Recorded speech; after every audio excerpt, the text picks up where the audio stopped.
Hello दोस्तों। जय हिंद, जय भीम, जय संविधान। आज का जो हमारा टॉपिक है, ये टॉपिक है प्रधानमंत्री की शक्तियां और कार्य।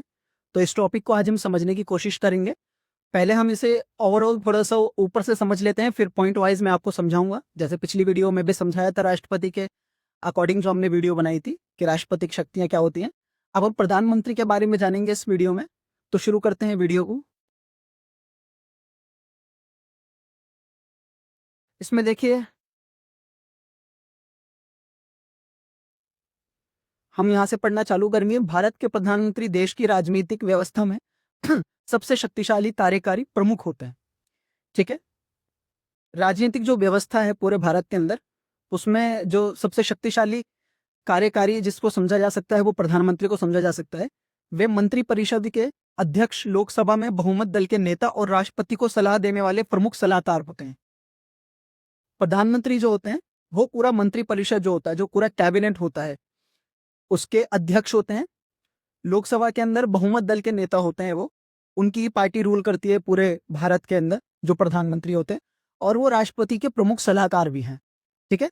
प्रधानमंत्री मंत्रियों का चयन, विभागों का बंटवारा, सरकारी नीतियों का निर्माण और प्रमुख नियुक्तियां, जैसे नीति आयोग के प्रमुख करते हैं। वे देश के प्रमुख नीति निर्माता और अंतर्राष्ट्रीय मंचों पर भारत के प्रतिनिधि भी हैं।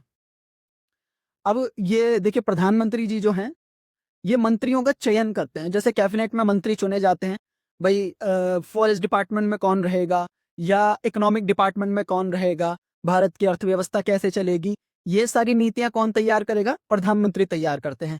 और दूसरे देशों से वार्तालाप करना है, जैसे यहाँ पर है भी सरकारी नीतियों का निर्माण और प्रमुख नीतियों के साथ साथ इसमें क्या होता है, यहाँ पर है देश के प्रमुख नीति निर्माता और अंतर्राष्ट्रीय मंचों पर। जैसे अगर मान लीजिए कोई भी समिट हो रहा है, ग्लोबली कोई भी समिट है, किसी दूसरे देश के अंदर कोई समिट है, तो उसके अंदर भी जो प्रतिनिधि जो रहेंगे वो कौन रहेंगे? हमारे देश के प्रधानमंत्री रहेंगे। या बाई चांस अगर मान लीजिए प्रधानमंत्री किसी कारणवश वहां पर नहीं पहुंच पाते हैं, तो कौन जाते हैं? फॉरेन मिनिस्टर जाते हैं। उनको भी प्रधानमंत्री ही नियुक्त करते हैं। ठीक है। तो पूरा जो कैबिनेट का जो कार्य होता है, जो जो विभाग रहते हैं पूरे देश के अंदर, उन सबको संचालित करना, उनको कौन देखरेख करेगा, कौन से विभाग में कौन पर्सन फिट है, कौन मंत्री फिट है, उसका पूरा जो बंटवारा कौन करता है? प्रधानमंत्री करता है। ठीक है। अब हम इसको पॉइंट वाइज समझेंगे अच्छे से। भारत के प्रधानमंत्री की प्रमुख शक्तियां और कार्य। ठीक है। पहला इसमें जो पॉइंट है, मंत्री परिषद का नेतृत्व। जैसे मैंने बताया आपको, अब ऑब्वियसली हम इंडिया में वीडियो बना रहे हैं, तो मैं इसमें भारत के जो प्रधानमंत्री उन्हीं के बारे में जानकारी दूंगा। मंत्री परिषद का नेतृत्व यानी कि कैबिनेट को पूरा संभालना, कैबिनेट को पूरा देख रेख करना, कैबिनेट किस तरह काम करेगा, उसका कौन सारा उसका देख रेख कौन करेगा? प्रधानमंत्री करते हैं। प्रधानमंत्री मंत्रियों की नियुक्ति करते हैं और उन्हें विभाग आवंटित करते हैं। वे मंत्री परिषद की बैठकों की अध्यक्षता करते हैं और उसके निर्णयों को प्रभावित कर सकते हैं। ठीक है। अंडरस्टैंड हुआ आपको?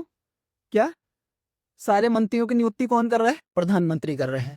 मान लीजिए फॉरेस्ट डिपार्टमेंट में कोई मंत्री को वहां पर विभाग को संभालना है, तो उसकी नियुक्ति कौन कर रहा है? प्रधानमंत्री ही कर रहे हैं। किसी को अगर मान लीजिए किसी को फॉरेन मिनिस्ट्री देनी है, या किसी को मान लीजिए इकोनॉमिकली डिपार्टमेंट देना है पूरी तरीके से, तो वो कौन देगा? वो पूरा का पूरा हाथ में किसके होता है पावर? प्रधानमंत्री के हाथ में होता है पूरा पावर। ठीक है। और उसके निर्णयों को वही प्रभावित कर सकता है। अब इसके अदर पॉइंट देख लेते हैं हम। सरकार का संचालन। सरकार का संचालन क्या है? सरकारी मंत्रालयों और विभागों पर उनका समग्र पर्यवेक्षण होता है। वे सभी मंत्रियों के कार्यों का समन्वय और मार्गदर्शन करते हैं। भाई कौन मंत्री कैसे काम कर रहा है, कैसे काम करना चाहिए, कैसे लोगों से जुड़ना चाहिए, लोगों की समस्याओं को कैसे समझना चाहिए, वो पूरा जो भी मार्गदर्शन है वो कौन करता है? मंत्रियों का प्रधानमंत्री करते हैं। उनके अंडर जितनी भी पूरी कैबिनेट है, उस पर पूरा मार्गदर्शन जो होता है वो किसके थ्रू होता है? प्रधानमंत्री के थ्रू होता है। अब इसमें और एक पॉइंट क्या है? राष्ट्रपति और मंत्रिमंडल के बीच कड़ी। संविधान के अनुच्छेद 78 के तहत देश के प्रशासन से संबंधित सभी निर्णयों की सूचना राष्ट्रपति को देना प्रधानमंत्री का कर्तव्य है। ठीक है। कोई भी कार्य हो रहा है पूरे देश के अंदर, तो उसकी सूचना कौन देगा? राष्ट्रपति को। राष्ट्रपति तो first person of the nation, उनको उसके बारे में जानकारी कौन दे रहा है? प्रधानमंत्री दे रहे हैं। संसद का नेतृत्व। संसद भवन होता है ना, उसी में ही उसका जो नेतृत्व करते हैं वो कौन करते हैं? प्रधानमंत्री करते हैं। प्रधानमंत्री लोकसभा में बहुमत प्राप्त दल के नेता होते हैं। वे सदन में सरकारी नीतियों की घोषणा करते हैं और सदन के नेता के रूप में कार्य करते हैं। ठीक है। संसद में कितने सदन होते हैं? लोकसभा और राज्यसभा। ठीक है।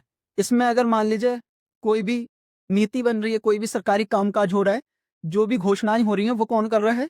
प्रधानमंत्री कर रहे हैं। इसमें अदर पॉइंट है युक्ति संबंधी शक्तियां। ठीक है।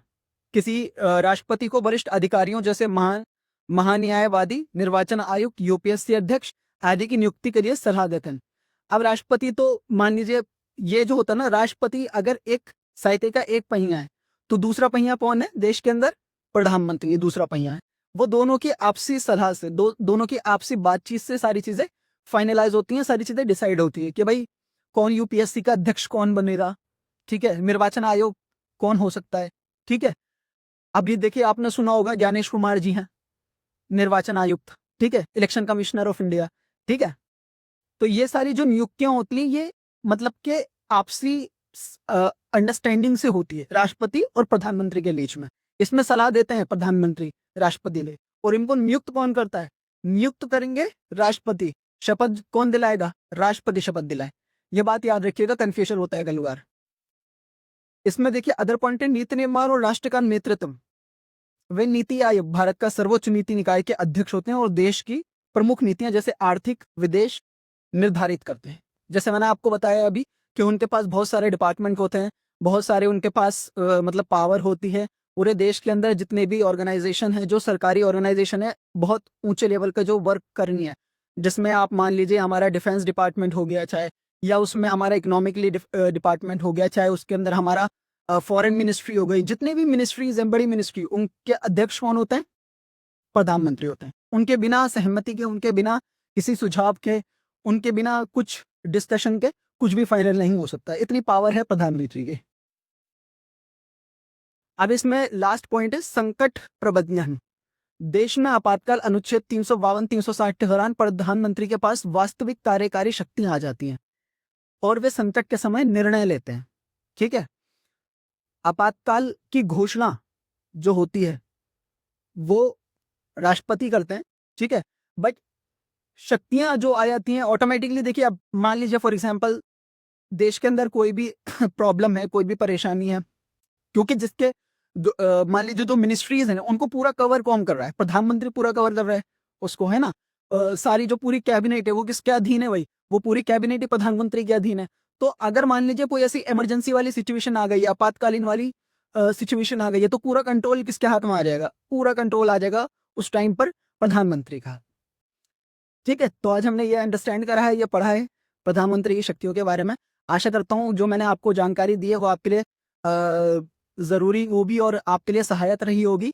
और फ्यूचर में हम अभी जो इग्नू से जुड़े हुए हैं जितने भी स्टूडेंट हैं उनके लिए टॉपिक वाइज, उनके सब्जेक्ट वाइज क्लासेस स्टार्ट करने वाले हैं। तो आप सब प्लीज़ हमारे पेज को सब्सक्राइब कर दीजिए, फॉलो कर दीजिए।